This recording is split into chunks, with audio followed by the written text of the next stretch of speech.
오늘 읽은 히브리 12장 15절 말씀에 너희는 하나님의 은혜에 이르지 못하는 자가 없도록 하고 또 선뿌리가 나서 괴롭게 하여 많은 사람이 이로 말미암아 더럽게 되지 않게 하며 음행하는 자와 혹 한 그릇 음식을 위하여 장자의 명분을 판 에사와 같이 망령된 자가 없도록 살피라 했습니다. 그러니까 은혜 받는 일에 방해되는 것을 없애라는 말씀입니다. 하나님께서는 악인이나 의인에게 동일하게 은혜를 베푸시고 사랑하십니다. 하나님은 불의를 기뻐하지 않고 진리를 기뻐하시는 분이십니다. 또 하나님은 죄와 공존하거나 연합하지 않으십니다. 그러므로 끝까지 죄를 회개하지 않는다면은 공의로 심판하시는 분이십니다. 그런데 성도가 사랑이라는 명목으로 죄를 죄라고 말하지 않고 수용하는 것은 하나님을 기쁘시게 하지 못하는 것입니다. 그러므로 외모나 입의 말로는 하나님이 있어도 그 마음에 하나님이 없으면 가정한 일이 되는 것입니다. 그래서 시편 14편 1절에 어리석은 자는 그 마음에 이르기를 하나님이 없다 하는도다. 그들은 부패하고 그 행실이 가증하니 성을 행한 자가 없도다 했습니다. 그러므로 우리는 하나님께서 은혜 주실 때에 비로소 하나님을 기쁘시게 할 수 있는 삶을 살 수가 있는 것입니다. 그래서 히브리서 4장 16절에 그러므로 우리는 긍휼하심을 받고 때를 따라 돕는 은혜를 얻기 위하여 은혜 보좌 앞에 담대히 나아갈 것이니라 했습니다. 그렇기 때문에 우리 그리스도인들은 은혜로 시작해서 은혜로 지속되는 삶입니다. 그래서 이 땅에 사는 동안에 우리에게는 계속 하나님의 은혜가 필요한 자들입니다. 그러므로 때를 따라 도우시는 은혜를 받기 위해서 은혜 보좌 앞에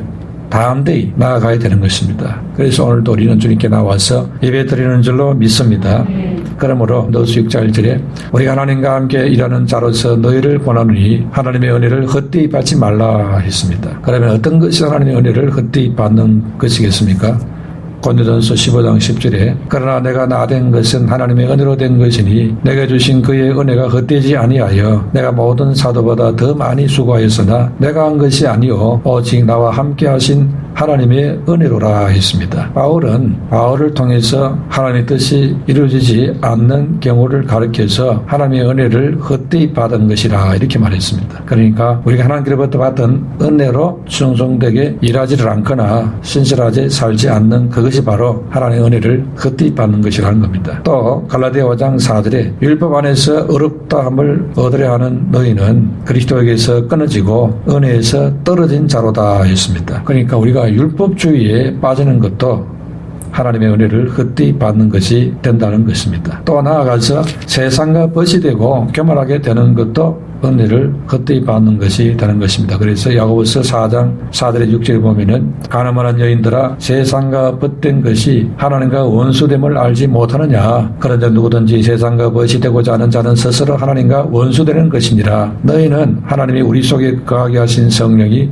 시기하기까지 사모한다 하신 말씀을 헛된 줄로 생각하느냐. 그러나 더 큰 은혜를 주시나니 그러므로 일렀으되 하나님이 교만한 자를 물리치시고 겸손한 자에게 은혜를 주신다 하였느니라 했습니다. 그러므로 은혜로운 삶을 살기 위해서는 자기 자신을 잘 살펴야 한다는 것입니다. 오늘 본문 15절에도 너희는 하나님의 은혜에 이르지 못하는 자가 없도록 하고 또 선뿌리가 나서 괴롭게 하여 많은 사람이 이로 말미암아 더럽게 되지 않게 하며 했습니다. 그러니까 자기 자신을 잘 돌아보아서 내가 하나님께서 베푸신 그 놀라운 은혜에서 벗어나는지 그렇지 않는지 이것을 살피라는 것입니다. 그래야 우리가 바른 은혜의 삶을 살 수 있다는 것입니다. 오늘 본문은 하나님의 은혜에 합당한 삶을 살기 위해서 우리가 가져야 될 것과 또 버려야 될 것이 무엇인지를 말씀을 해주고 있습니다. 첫 번째로 하나님의 은혜에 합당하게 살려면은 화평과 거룩함을 쫓아라 했습니다. 하나님께 은혜 받은 자는 화평과 거룩을 추구하는 자라는 것입니다. 14절에 모든 사람과 더불어 화평함과 거룩함을 따르라.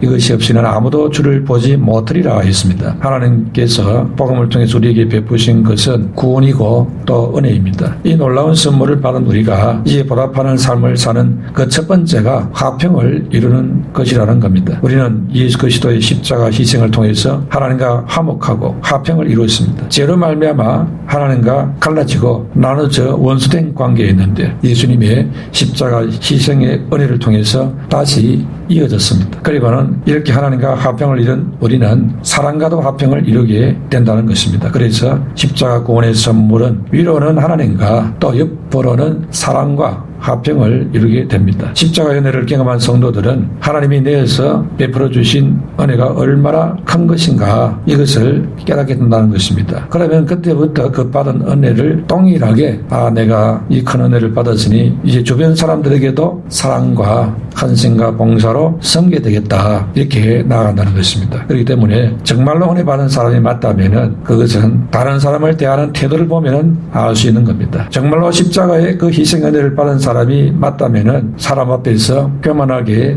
행동할 수가 없습니다. 그리고 다른 사람을 경멸하게 낮게 보지 않게 되는 것입니다. 오히려 하나님의 마음을 갖고 사랑과 긍휼의 마음을 가지고 사람들을 대하게 되는 것입니다. 왜 그렇습니까? 자기 자신이 먼저 그런 은혜를 입었기 때문인 것입니다. 이것이 바로 사랑과 더불어 화평한 은혜를 잊지 않는 사람의 모습인 것입니다. 은혜는 헬라어로 카리스라는 말입니다. 기쁨이라는 단어와 같은 어원에서 나온 말인 것입니다. 그래서 은혜와 기쁨은 하나가 된다는 것입니다. 즉 은혜와 기쁨은 모두가 다 하나님의 선물이라는 것입니다. 마음에 은혜가 넘치면 기쁨이 넘치게 됩니다. 그러나 은혜가 사라지면 마음의 기쁨이 사라지고 어둠이 찾아오고 피곤하고 짜증이 임하게 됩니다. 그래서 우리 마음은 마치 은혜라는 원자재를 받아들여서 기쁨이라는 제품을 만들어내는 공장과 같은 것입니다. 그래서 요한복음 1장 14절에 이 은혜가 예수님 위에 넘친다 이렇게 말씀하고 있습니다. 요한복음 1장 14절에 우리가 그 영광을 보니 독생자의 영광이요 은혜와 진리가 충만하더라 했습니다. 은혜가 어디에 있느냐? 예수님께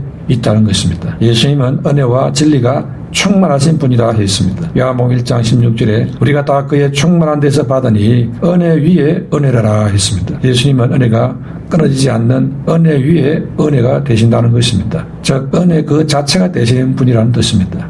그리고 은혜는 흐르는 강물과 같습니다. 그 물은 계속 해서 흐르지만은 그 물이 어제의 강물은 아닌 것입니다. 흘러가버렸기 때문입니다. 그럼에도 여전히 새로운 강물이 또 흐르고 있는 것입니다. 그 은혜는 죄를 이기고 어려움을 이기게 해줍니다. 그리고 그 은혜는 계속해서 우리 안에 기쁨을 공급해 주는 것입니다. 그래서 우리에게 베풀어 주신 그 하나님의 은혜로 말미암아서 화평을 이룰 수 있게 되는 것입니다. 그리고 우리의 마음에 새로운 기쁨이 또한 주어지게 되는 것입니다. 이와 같은 은혜가 충만하게 되시기를 축원합니다. 또한 하나님의 은혜는 거룩함을 줍니다. 그래서 14절에 모든 사람과 더불어 화평함과 거룩함을 따르라 했습니다. 화평은 하나되게 만들어줍니다. 그런데 거룩은 구별되게 합니다. 우리는 하나님의 은혜로 말미암아 구원받은 하나님의 자녀가 되었습니다. 그래서 죄로부터 구별된 존재가 되었습니다. 그러니까 결코 죄와 가까이 할 수 없는 존재로 부름을 받았다는 것입니다. 다시 말해 세상과 결코 짝할 수 없는 존재라는 것입니다. 그래서 성도가 한편으로는 화평을 이루고 또 한편으로는 거룩함을 잃지 않는 삶을 살아야 하는 것입니다. 바닷물을 햇빛으로 증발시켜서 만든 것이 천일년 소금입니다. 하늘의 햇빛은 강력한 살균 효과가 있습니다. 또 바닷물은 육지의 모든 더러운 것을 받아들이지만은 썩지 않습니다. 소금기가 있기 때문에 그렇지요. 이렇게 햇빛과 바다가 만나서 소금이 만들어지는 것입니다. 우리는 삐지신 주님의 말씀을 끊임없이 받아들여서 세상의 바다에서 소금이 되는 자라고 했습니다. 우리는 삐지신 주님의 말씀을 끊임없이 받아서 이 소금의 역할을 잘 감당해야 될 줄로 믿습니다. 그래서 예수님 마태복음 5장 13절에 너희는 세상의 소금이니 소금이 만일 그 맛을 잃으면 무엇으로 짜게 하리요 후에는 아무 쓸데없어 다만 밖에 버려져 사람에게 밟힐 뿐이니라 했습니다. 그러니까 예수님의 십자가 희생으로 제사함 받고 하나님과 화평케 된 자들은 화평함과 거룩함을 따르는 사람이 되어야 한다는 것입니다. 이렇게 은혜를 입어서 구원받은 자가 14절에 모든 사람과 더불어 화평함과 거룩함을 따르는 것이 하나님의 뜻이라는 것입니다. 이러면은 세상은 평화롭고 의로운 것으로 바뀌어지게 되고 이 오늘 악하고 엄란한 시대를 새롭게 할 수 있는 희망을 줄 수가 있는 것입니다. 바로 여러분이 은혜로 말미암아 소금의 역할을 감당한 데에는 이 세상은 밝아지게 되고 아름다운 것으로 바뀌어지게 되는 것입니다. 그러므로 세상 다스갈 것이 아니라 내가 은혜를 받아서 내 속에 그야말로 화평함과 거룩함을 이루는 축복의 사람이 되어야 하는 것입니다. 이와 같은 축복의 사람이 되어져서 세상의 부패를 멈추게 만드는 하나님의 사람이 되시기를 축원합니다. 두 번째로 하나님의 은혜에 합당하게 살려면은 썬뿌리를 제거하라 했습니다. 하나님의 은혜에 이르지 못하게 하는 썬뿌리를 막으라는 것이지요. 15절에 너희는 하나님의 은혜에 이르지 이르지 못하는 자가 없도록 하고 또 썬뿌리가 나서 괴롭게 하여 많은 사람이 이로 말미암아 더럽게 되지 않게 하며 했습니다. 썬뿌리가 무엇입니까? 사람들에게 다툼을 일으키고 사람들로 하여금 더럽게 하는 것을 말합니다. 썬뿌리가 있는 자는 교회 안에서 나쁜 영향을 끼칠 수가 있습니다. 그러니까 온전히 하나님의 은혜에 이르지 못한 자에게 나타나는 부정이라 할 수 있습니다. 또한 썬뿌리라는 것은 우리 마음속에 쌓인 크고 작은 상처들이 될 수 있습니다. 오래된 마음의 상처가 본인의 성격과 기질, 더 나아가서 다른 사람들과의 관계에도 좋지 못한 영향을 미치는 것입니다. 우리의 눈에 보이는 상처보다도 우리 눈에 보이지 않는 마음의 상처가 더 깊고 더 많은 영향을 미치는 것입니다. 그런데 오늘 본문에서 말하는 썬뿌리는 당시 초대교회를 어지럽게 하던 못된 무리들을 지칭하고 있습니다. 교회에 몰래 들어와서 하나님의 백성을 유혹해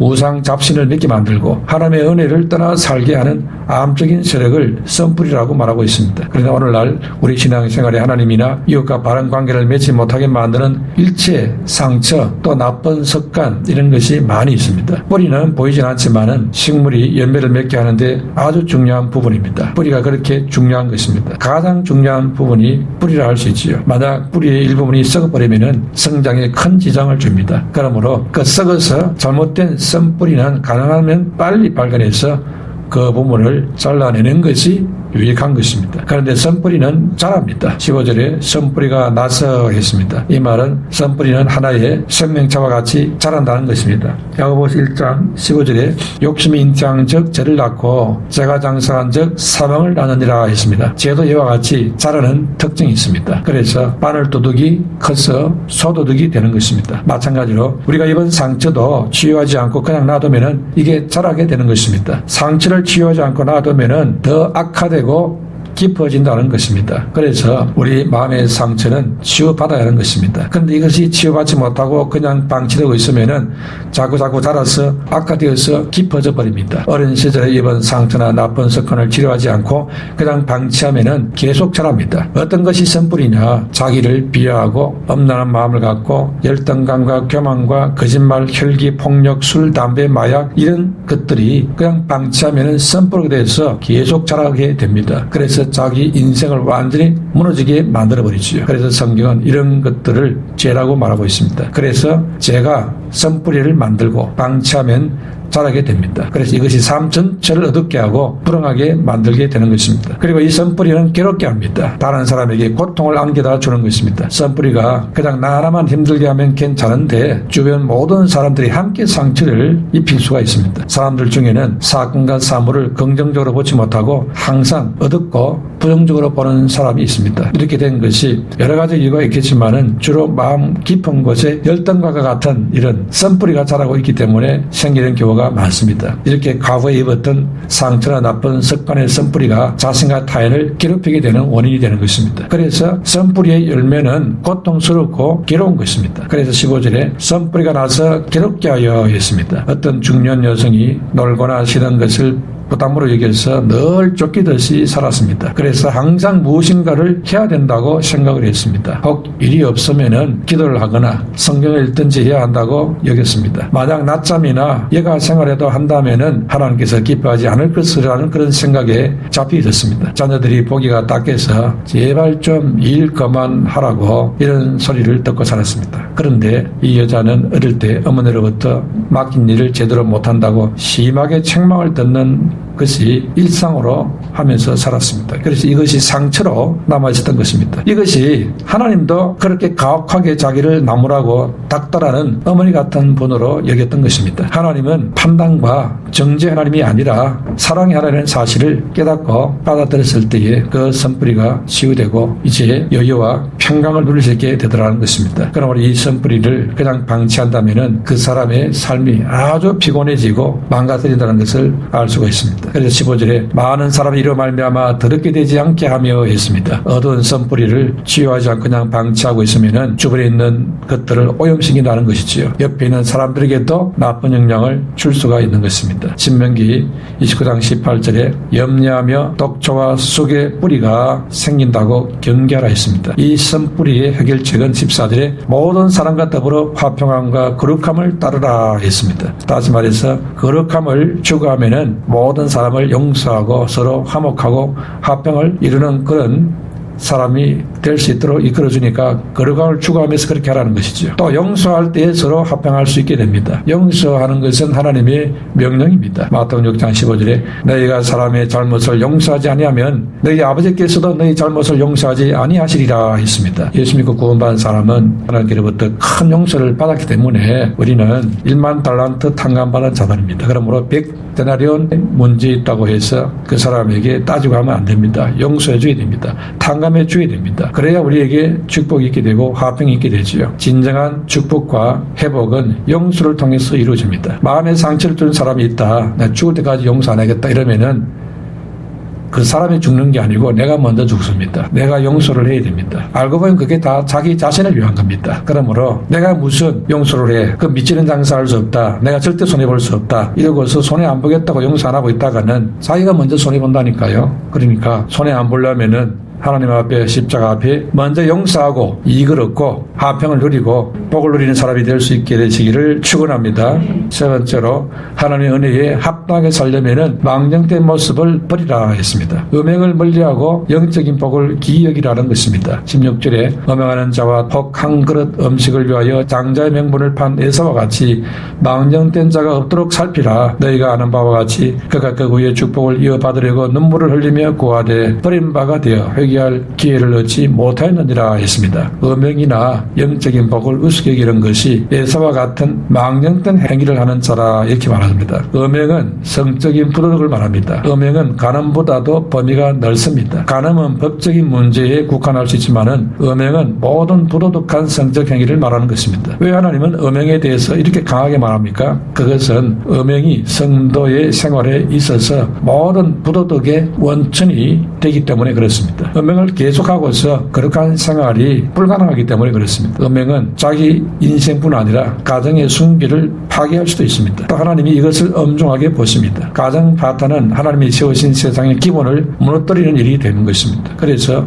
음행이나 동성애나 하나님이 세우신 가정의 기초를 무너뜨리는 이런 시도들은 하나님을 도전하는 행위가 될 수밖에 없습니다. 이런 것이 오늘날 가득 차기 때문에 그래서 오늘 이 땅에 이렇게 재앙이 많고 재난이 많고 시끄럽고 힘든 그런 세상이 된 것입니다. 원인을 바로 알아야 해결이 되는데 원인을 모르니 이 세상 지도자들이 원인을 해결한다는 것이 뭐 탄소 배출 줄인다고 아무리 줄여보십시오. 해결되는가? 해결 안 됩니다. 원인 해결은 하나님을 도전하는 이 망령된 사고방식을 고쳐야 됩니다. 회개해야 됩니다. 우리가 이 사실을 놓고 기도해야 될 줄로 믿습니다. 가정을 지금 무너뜨리고 있는데 하나님이 세우신 가정, 거룩한 가정을 통해서 거룩한 후손을 번성해서 생육 번성 하나님을 기쁘시게 하라고 그렇게 세상을 만들었는데 이 가정 자체를 지금 파괴시키고 있는데 이 세상이 되겠냐 이 말입니다. 안 되는 겁니다. 자멸할 수밖에 없습니다. 무너져가는 이 세상, 가정의 혼란에서 이제 시작이 되고 있습니다. 가정이 혼란되면 저절로 무너지게 되겠죠. 그렇기 때문에 부부간의 순결을 지켜야 합니다. 오늘 이 시대가 점점 가정을 우습게 이런 그런 시대로 치닫고 있는데 아주 위험한 사고방식이 아닐 수가 없습니다.